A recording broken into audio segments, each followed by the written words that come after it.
to have, a higher range of more protein instead of, like you said, just plant protein, which we don't really consider that much.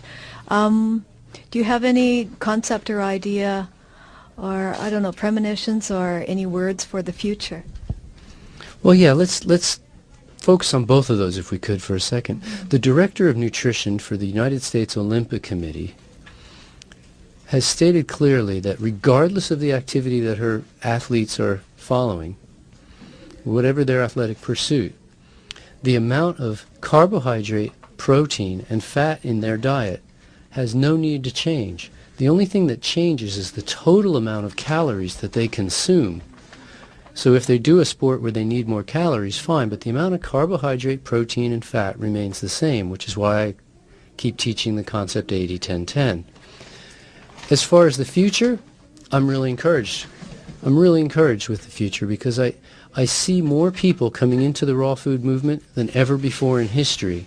And with the advent of internet and the improved communications, people are springboarding forward far more rapidly, making far fewer of the same old mistakes again and again because they don't have to figure it all out for themselves. There are more teachers at this point and more teaching tools available so that people can say, okay, well, let me see what he did. Let me just start from there and move forward.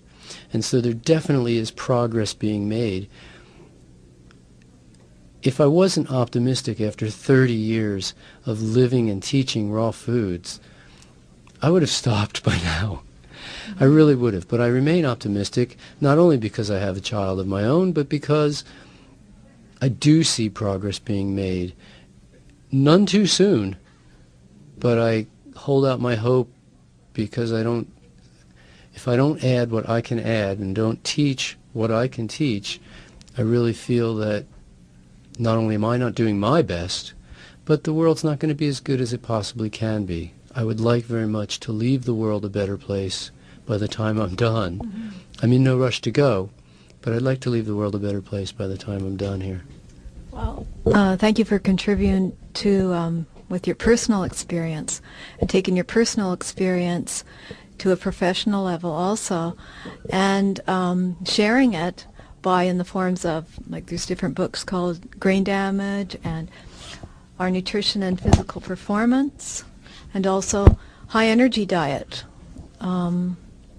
which has taken a bit of work to actually fine-tune probably some of the diets. Is that right? That goes into a little bit making them more palatable too, and the different ways that you can present it. The High Energy Diet is a recipe book, and it presents beautiful photos, delicious recipes. I ran a health retreat for 10 years, and of all the dishes we made at the health retreat, the ones that people requested again and again made their way into the recipe book. But we also provide full nutritional information so people can understand how much of the various caloronutrients, carbohydrates, protein, and fat, is in each recipe. This is something that most recipe books don't do, is provide you with nutritional information. We feel that this is an important part beyond just how to make the food.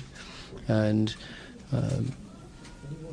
it takes some time to fine-tune it, but as I said, I ate cooked food for 25 years. I've been eating raw now for 30.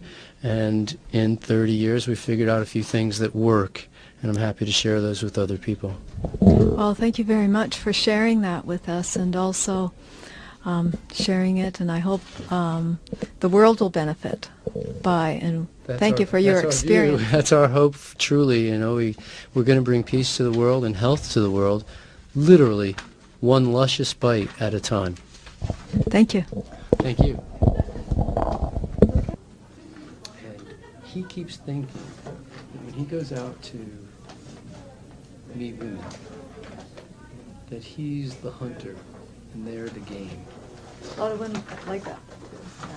Well, and I keep trying to remind him that he's the fish and they're the fishermen. And even when he thinks he's the fisherman, he's not. He's going to get hooked. Yeah. At some point, and it's fine. But we like to think we're doing. It's easy to forget that the educational material that's coming out is produced by the dairy and meat associations. I It's easy to didn't- forget that the media is controlled by the